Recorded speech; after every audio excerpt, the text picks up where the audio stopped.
We have, I think, people in the audience with microphones. And so when they come up, if you could introduce yourself, I'd love to know who you are. And we'll start with that young lady right over there.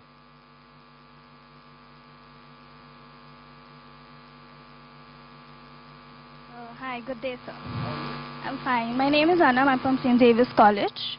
My question to you is, what is your take or opinion about jihad or jihadi, whatever is your opinion?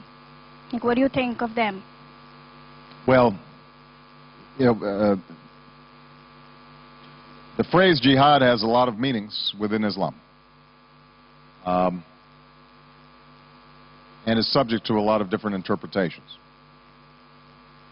But I will say that, first, Islam is one of the world's great religions. And the more than 1 billion people who practice Islam, the overwhelming majority, view their obligations to their religion as ones that reaffirm peace and justice and fairness and tolerance. I think all of us recognize that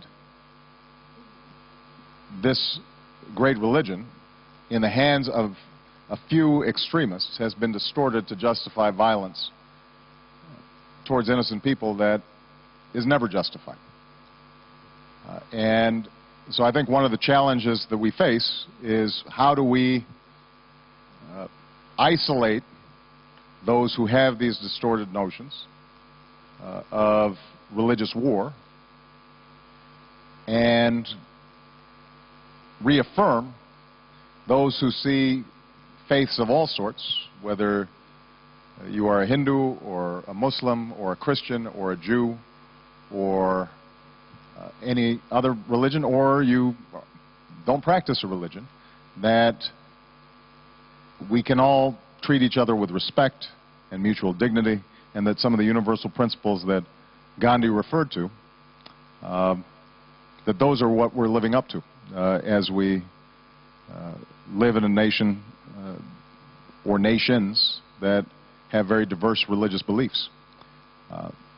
And that's a major challenge. It's a major challenge here in India, but it's a challenge, obviously, around the world. And young people like yourselves can make a huge impact in reaffirming that you can be a strong observer of your faith without putting somebody else down or visiting violence on somebody else. I think a lot of these ideas form very early, and how you respond to each other is going to be probably as important as any speech that a president makes in encouraging the kinds of religious tolerance that I think is so necessary in a world that's getting smaller and smaller, where more and more people of different backgrounds, different races, different ethnicities are interacting and working and learning from each other.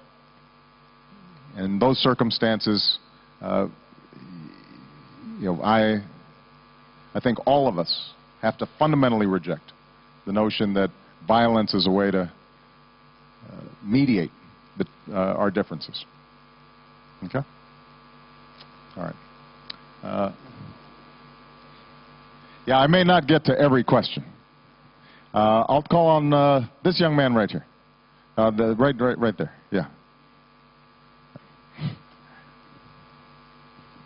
Good morning, sir. My name is Jahan. I'm from HR College.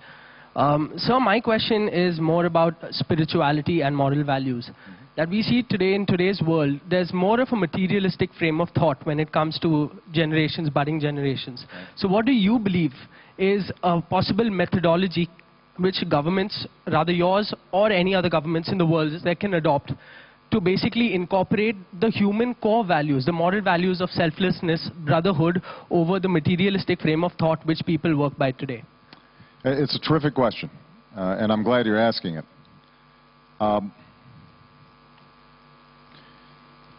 India is making enormous progress, in part because, like America, it has this incredible entrepreneurial talent. entrepreneurial spirit. And I think we should not underestimate how liberating economic growth can be for a country. In the United States, I used to work with a lot of churches when I was still a community organizer before I went to law school. And one of the common phrases among the pastors there was, it's hard to preach to an empty stomach. It's hard to preach to an empty stomach. If people have severe, immediate material needs, shelter, food, clothing, then that is their focus. And economic growth and development that is self-sustaining can liberate people, allow them, it forms the basis for folks to get an education and to expand their horizons, and that's all for the good.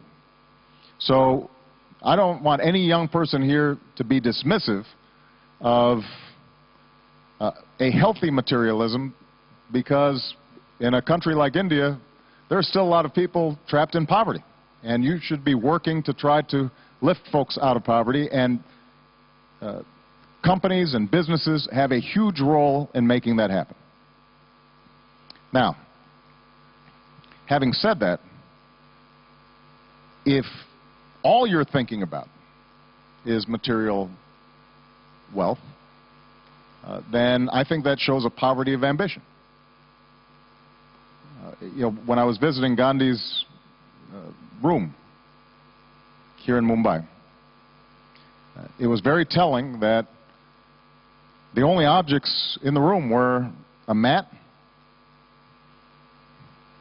and a spinning wheel and some sandals, a few papers,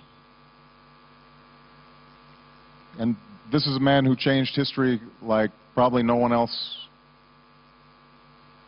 in the 20th century in terms of the number of lives that he affected.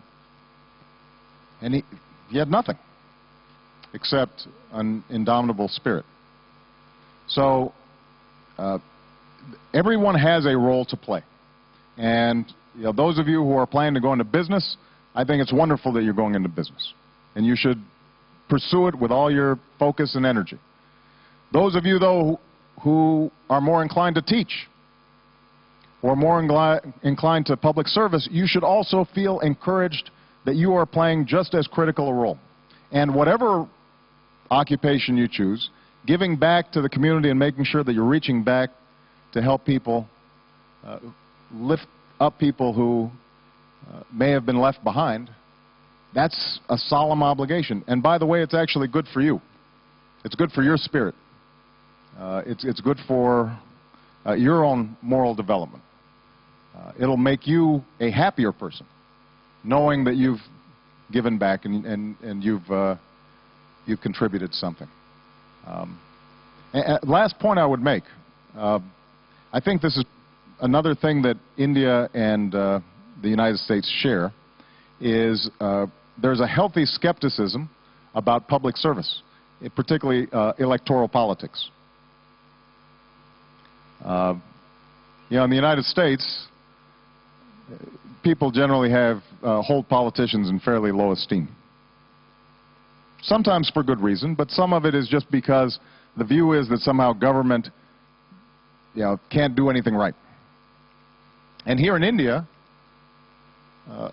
one of the big impediments to development is the fact that in some cases the private sector is moving much faster than the public sector is moving. And I would just suggest that I hope some of you decide to go ahead and get involved in public service, which can be frustrating. It can be,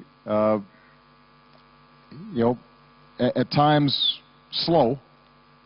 You don't see progress as quickly as you'd like. But India is going to need you, not just as businessmen, but also as leaders who are helping to reduce bureaucracy and make government more responsive and deliver services more efficiently, that's going to be just as important in the years to come. Because otherwise you're going to get an imbalance where some are doing very well, but broad-based economic growth is not moving as quickly as it could. Thank you very much for your hospitality. Thank you, everybody.